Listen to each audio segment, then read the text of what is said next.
కాంగ్రెస్ పరిపాలన గురించి పరిగి కాన్స్టిట్యున్సీ వికారాబాద్ జిల్లా ప్రజలు ఏమనుకుంటున్నారు? మహేష్ రెడ్డి సార్ మనతో పాటు ఉన్నారు. అసలు ఏంటి సార్ పరిగిలో ఏం నడుస్తుంది, ఏమనుకుంటారు కాంగ్రెస్ పరిపాలన గురించి? మొన్ననే కాంగ్రెస్ పార్టీ ఆధ్వర్యంలో జనహిత అని ఒక పాదయాత్ర చేశారు కాంగ్రెస్ వాళ్ళు. మరి ఆ పాదయాత్ర ఎందుకు చేసిండ్రు అనేది ఇప్పుడు కూడా ప్రజలకు అర్థమైతలేదు. ఇప్పటికీ 20 నెలలు అవుతుంది కాంగ్రెస్ పార్టీ అధికారంలోకి వచ్చి. మరి 20 నెలల నుంచి వాళ్ళు డైవర్స్ పాలిటిక్స్తో పాటు బీఆర్ఎస్ పార్టీ నాయకుల మీద కేసులు పెట్టడం, బీఆర్ఎస్ పార్టీ నామరూపాలు చేయకుండా ఉండాలి, కేసీఆర్ మీద కేటీఆర్ మీద సోషల్ మీడియా ద్వారా ఏ కార్యకర్తలు అయితే పోస్టులు పెట్టుండో ఏదన్నా ప్రభుత్వం వ్యతిరేకంగా మాట్లాడిన వాళ్ళ మీద కేసులు పెట్టడం, జైల్లో పెట్టడం, ఇదే పరిపాలన నడుస్తుంది 20 నెలల నుంచి. ఎందుకంటే వాళ్ళు ఇచ్చినటువంటి హామీలు ఒక్కటి కూడా నెరవేర్చలేకపోతున్నారు. వాళ్ళు 6 గ్యారంటీల పేరు మీద దాదాపు అందరికి కూడా గ్యారంటీ కార్డులు ఇచ్చి 420 హామీలు ఇచ్చిండ్రు. ఏ హామీ కూడా ఇప్పుడు సంపూర్ణంగా వాళ్ళు పూర్తి చేయలే. మొట్టమొదటి ఒక బస్సు ఒకటి ఫ్రీ చేసిండ్రు. ఆ బస్సు పరిస్థితి ఎట్లా ఉందో మనం అందరం రోజు పేపర్లో టీవీలలో చూస్తున్నాం, సోషల్ మీడియాలో. ఇలా రైతు బంధు అని చెప్పి 2 సార్లు రైతు బంధే కొట్టిండ్రు. 15,000 ఇస్తామని 12,000 అది మొన్న ఒక్కసారి వేసింది. అది కూడా ఎన్నికలు ఉన్నాయి. గతంలో కూడా కేసీఆర్ గారు తీసిపెట్టినటువంటి యాసంగి పైసలను కూడా ఎంపీ ఎలక్షన్స్ ముందు ఎన్నికల సందర్భంగా వేసి తర్వాత 2 విడతలు కూడా రైతు బంధు ఎగ్గొట్టారు. ఇవాళ రుణమాఫీ చెప్పారు. రుణమాఫీ కూడా వాళ్ళు చెప్పిన దానికి 40% కూడా రుణమాఫీ కాలే. అంటే ఏది కూడా సంపూర్ణంగా లేదు. వాళ్ళు ఇవాళ ప్రజలు 20 నెలల్లో విసిగిపోయినరు. ప్రజలు అయ్యో మేము ఎందుకు ఓటేసినామని, ఎంతో తప్పు చేసినాం అనేది ఇలా ఆవేదన వ్యక్తం చేస్తున్నారు.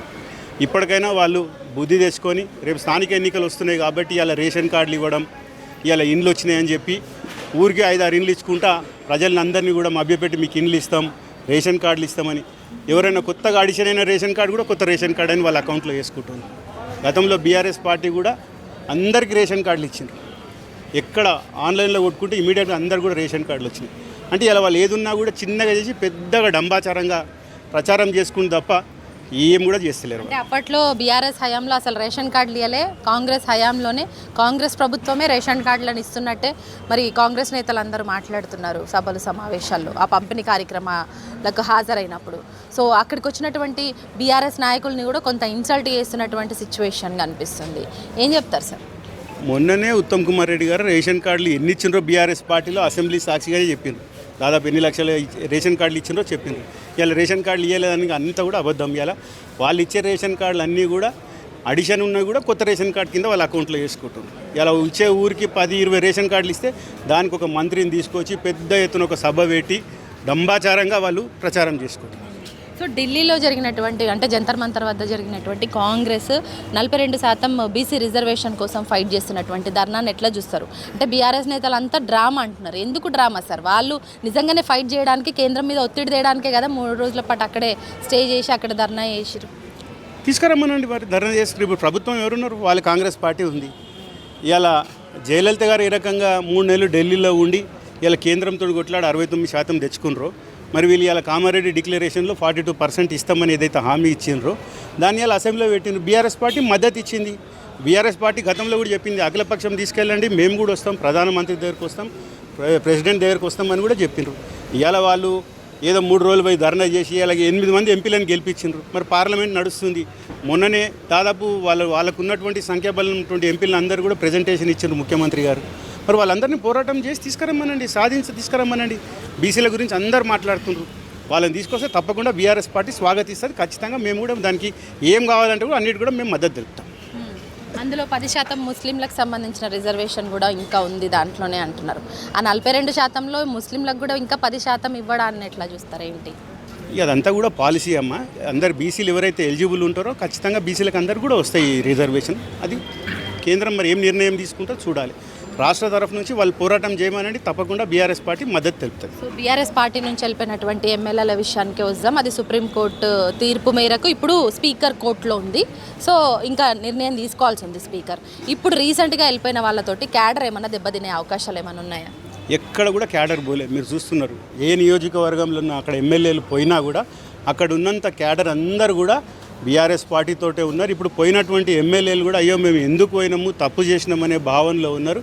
ఇవాళ ఖచ్చితంగా సుప్రీంకోర్టు మంచిగా స్పీకర్ గారికి చెప్పింది, ఖచ్చితంగా మీరు 3 నెలల లోపల మీరు వాళ్ళను అనర్హులుగా ప్రకటించండి అని. ఎందుకంటే అంతిమంగా నిర్ణయం తీసుకునే స్పీకరే కాబట్టి స్పీకర్ గారు ఖచ్చితంగా ఇప్పటికైనా వారు నిర్ణయం తీసుకొని తప్పకుండా వాళ్ళ మీద వేటు వేస్తే మరి పాలన అనే దాని మీద కూడా రాజ్యాంగం మీద కూడా ఒక విలువలు ఉంటాయి కాబట్టి తప్పకుండా చర్యలు తీసుకోవాలి. రీసెంట్గా గువ్వాల్ బాలరాజు ఎమ్మెల్యే వెళ్ళిపోవడాన్ని ఎట్లా చూస్తారు సార్, పార్టీ నుంచి విడిపోవడానికి? అది వాళ్ళ వ్యక్తిగత కారణం. ఆయన మరి ఎందుకు రాజీనామా చేసిండు అనేది కూడా స్పష్టంగా ఎవరికి చెప్పలేదు. సడన్గా పార్టీలో ఆయనకు ఎందుకు లేదు, పార్టీలో ఎందుకు లేదు, ఆయనకు 2 సార్లు అవకాశం ఇచ్చింది, ఎమ్మెల్యేగా అవకాశం ఇచ్చింది, ఒకసారి ప్రభుత్వ విప్గా అవకాశం ఇచ్చింది. ఆయన నియోజకవర్గాన్ని అన్ని విధాలా కూడా డెండి ప్రాజెక్ట్ కానీ అవన్నీ కూడా అప్పుడు కేసీఆర్ గారు సపరేట్గా జీవోలు తీసి కూడా ఇక్కడ అభివృద్ధి కూడా నెంబర్ 1 చేసింది అచ్చంపేట. ఇవాళ మరి ఆయన వ్యక్తిగత నిర్ణయం ఎందుకు తీసుకున్నారనేది మాకు కూడా తెలియదు. తప్పకుండా దాన్ని కూడా త్వరలో బయటపడుతుంది. సో రేవంత్ రెడ్డి మాటలను ఎట్లా చూస్తారు సార్? సీఎంగా ఉండి ఇప్పుడు ఆయన మాట పదజాలాన్ని ఎట్లా తీసుకుంటారు? అంటే ఒక మీడియా ఛానల్లో పనిచేస్తున్నటువంటి జర్నలిస్టులను కావచ్చు, లేదంటే కేటీఆర్ని టార్గెట్ చేస్తూ ఏ సమావేశాలైనా కూడా వాళ్ళని టార్గెట్ చేస్తారు, ఎస్పెషల్లీ హరీష్ రావుని కూడా. సో ఆయన మాట్లాడే పద్ధతిని ఎట్లా చూస్తారు? ఆయన ఇప్పుడు కూడా ముఖ్యమంత్రి అనుకుంటలేడు, ఒక పీసీసీ ప్రెసిడెంట్గానే వ్యవహరిస్తున్నాడు. ఆయన ఇప్పటికైనా వాళ్ళు ఒక హుందాతనంగా ఒక రాష్ట్రానికి నాయకునిగా ఎన్నుకున్నారు కాబట్టి వాళ్ళు రాజకీయాలు అనేటివి వాళ్ళే చెప్తారు. రాజకీయాలు అనేటివి ఎన్నికలప్పుడే చేయాలి, ఎన్నికలు అయిపోయిన తర్వాత అభివృద్ధి మీద కేంద్రీకరించాలి. తప్పకుండా ప్రతిపక్షాలు ఇచ్చినటువంటి సలహాలను సూచనలను తీసుకోవాలి. తప్పకుండా ప్రతిపక్షాలు ఇచ్చిన ఏవైనా సలహా మంచి సూచనలు ఉంటే తప్పకుండా తీసుకొని తప్పకుండా దాని ప్రజలకు న్యాయం చేసే విధంగా ప్రభుత్వం నడిపించాలి. కానీ ఇప్పుడు కూడా ఆయన పీసీసీ ప్రెసిడెంట్గా ఎక్కడ పోతే అక్కడ నోరు తెరిచి ఇష్టం ఉన్నట్టు మరి కేసీఆర్ గారిని, హరీష్ రావు గారిని, కేటీఆర్ గారిని, జర్నలిస్టులను మొన్న కూడా చూసినాం, జర్నలిస్టులను, మీడియాను, అంటే అందరినీ కూడా ఇష్టం వచ్చిన మాట్లాడుతున్నారు. ఇప్పటికైనా ఆయన పద్ధతి మార్చుకొని ఇప్పటికైనా ఒక ముఖ్యమంత్రిగా వివరించి రాష్ట్రాన్ని నడిపించే విధంగా అందరినీ కూడా కలుపుకొని పోయే విధంగా నేర్చుకోవాలి. సో రాజగోపాల్ రెడ్డి రీసెంట్గా రేవంత్ రెడ్డిని ఉద్దేశించి ఒక 2 సార్లు 3 సార్లు ట్విట్టర్ వేదికగా కూడా మాట్లాడినటువంటి సందర్భాలు, అట్లాగే మీడియాతోటి కూడా మాట్లాడారు. సో మంత్రివర్గ విస్తరణ కావచ్చు, లేదంటే డిజిటల్ మీడియాను ఉద్దేశించి జర్నలిస్టులను తిట్టడం కావచ్చు, సో ముఖ్యమంత్రి రేవంత్ రెడ్డి పదజాలం కావచ్చు, ఇట్లాంటివన్నీ కూడా ఆయన మాట్లాడడం జరిగింది. సో మంత్రివర్గ విస్తరణ కూడా తొందరగా జరగాలి, అర్హులైన వాళ్ళకి మంత్రి పదవులు కూడా ఇవ్వాలి అనేసి. దాని వెంట ఉన్న కారణం ఏమంటారు? మనం అందరం కూడా చూస్తున్నాము, ఆయనకు మంత్రి పదవి రాలేదని ఒక అసహనం వ్యక్తం చేస్తున్నాడు. ఆ రకంగా ముఖ్యమంత్రి గారిని టార్గెట్ చేస్తుండు. ఇవాళ కూడా మాట్లాడి 4 హామీ ఇచ్చిండ్రు ఆయనకు మంత్రి పదవి ఇస్తామని. ఇవాళ ఆయనకు రాలేదు కాబట్టి ఇవన్నీ కూడా ప్రభుత్వానికి వ్యతిరేకంగా ఆయన ఏదో నేను పోరాటం చేస్తున్నానే దాని పటిమలో ఆ రకంగా మాట్లాడుతున్నాను. అంతేకాదు సీఎం రేవంత్ రెడ్డి 10 సంవత్సరాలు నేనే సీఎంగా ఉన్నా అన్న మాటను కూడా తను వ్యతిరేకించారు. దేనికంటారు? అంటే ఇంకా మీదట కాంగ్రెస్ పార్టీ మళ్ళీ అధికారంలోకి రాదన్నా ఏంటి, దాని అర్థం ఏంటి? అంటే ఆయన చెప్పే భావన ఏంటంటే కేంద్రం ఇలా కాంగ్రెస్ పార్టీ ఏ నిర్ణయం తీసుకున్నా ఢిల్లీలో ఉన్నటువంటి వాళ్ళ పార్టీ నిర్ణయం తీసుకున్నాం, ముఖ్యమంత్రిని పెట్టాలన్నా, సిఎల్పి నాయకుని పెట్టాలన్నా, పీసీసీ ప్రెసిడెంట్ చేయాలన్నా, ఏ పదవులు ఇవ్వాలన్నా, ఇప్పుడు వాళ్ళ మంత్రి పదవులు ఇవ్వాలంటే కూడా అక్కడ అనుమతి తీసుకునే చేయాలి. కాబట్టి ఒకసారి సీఎం చేస్తే 5 ఏళ్ల వరకే అవకాశం ఉంటుంది.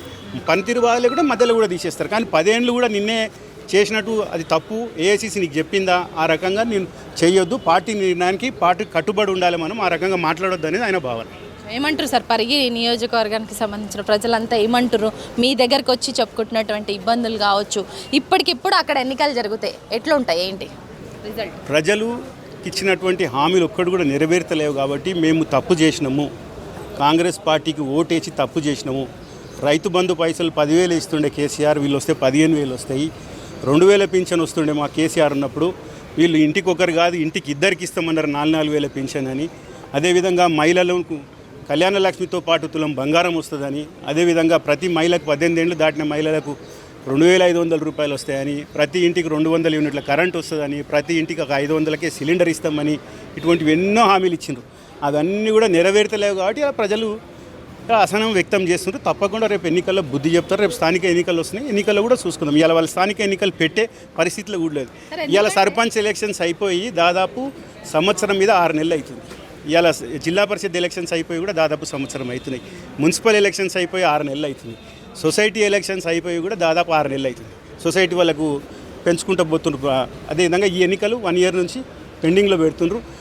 లాస్ట్ డిసెంబర్ నుంచి చెప్తుండ్రు ఎన్నికలు ఫిబ్రవరిలో వస్తాయి, మార్చిలో వస్తాయి అనుకుంటే చెప్పుకుంటూ వస్తారు. ఇప్పుడు కూడా 3 నెలల నుంచి మనం చూస్తున్నాం ఇవాళ ఆగస్టు 10కి నోటిఫికేషన్ వేస్తామని, జూలై 25కి వేస్తామని, ఇప్పుడు కొత్తగా మళ్ళీ మొన్ననే చెప్పారు 42% మేము తేల్చిన దగ్గర ఎన్నికలు పెట్టామని కూడా చెప్తున్నారు. అంటే వాళ్ళకి ఎన్నికలు పెట్టాలనే ఉద్దేశం లేదు. ఎన్నికల్లో ఖచ్చితంగా ప్రజలు బుద్ధి చెప్తాను ఒక భయంలో ఉన్నారు కాంగ్రెస్ పార్టీ ఎన్నో హామీలు భరోసాలు ఇచ్చి అధికారంలోకి వచ్చింది, కానీ వాటి అమలు విషయంలో మాత్రం నిజంగా శూన్యం. ఎందుకంటే ఒక ఆర్టీసీ బస్సు మినహా మిగతా ఏ పథకాన్ని కూడా సక్రమంగా 100% అమలు అయితే చేయట్లేదు. రైతు బంధు విషయంలో, రైతు భరోసా విషయంలో, రుణమాఫీ ఎస్పెషల్లీ రుణమాఫీ విషయంలో కూడా గ్రౌండ్ లెవెల్లో పూర్తి స్థాయిలో కాలేదు. కాబట్టి రైతులందరూ కూడా అసహనం వ్యక్తం చేస్తున్నారు. రైతులే కాదు, రాష్ట్ర ప్రజలు కూడా పథకాల విషయంలో అసలు అసంతృప్తిగానే ఉన్నారు. కాబట్టి వస్తున్నటువంటి అంటే అబద్ధపు మాటలు చెప్పి అధికారంలోకి వచ్చినటువంటి కాంగ్రెస్ పార్టీకి వచ్చేటువంటి స్థానిక ఎలక్షన్లో ఖచ్చితంగా రాష్ట్ర ప్రజలు బుద్ధి చెప్పే రోజు వస్తుందనేసి కూడా మహేష్ రెడ్డి సార్ చెప్తున్నారు. కెమెరా పర్సన్ నరసింహతో హరిత, న్యూస్ లైన్ తెలుగు.